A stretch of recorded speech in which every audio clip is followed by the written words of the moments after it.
أعوذ بالله من الشيطان الرجيم.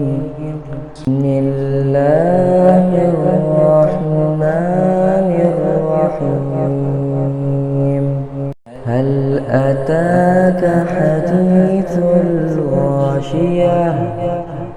وجوه يومئذ خاشعة عاملة ناصبة تصلى نارا حامية تسقى من عين آنية ليس لهم طعام إلا من ضريع لا يسمن ولا يغني من جوع.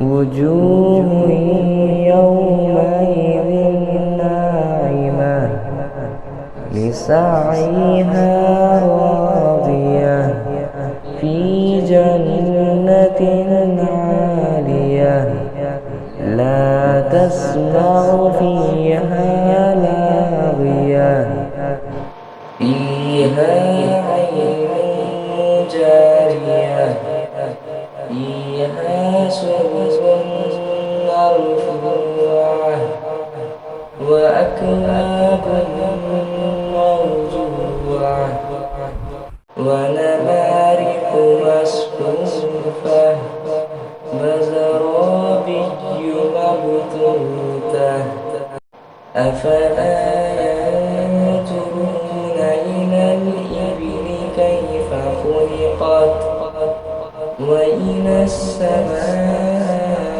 كيف رفعت وإلى الجبال كيف نصبت وإلى الأرض كيف سطحت فذكر إنما أنت مذكر لست عليهم بمسيطر إلا من تولى وكفر فيعذبه الله العذاب الأكبر إن إلينا إيابهم ثم إن علينا حسابهم.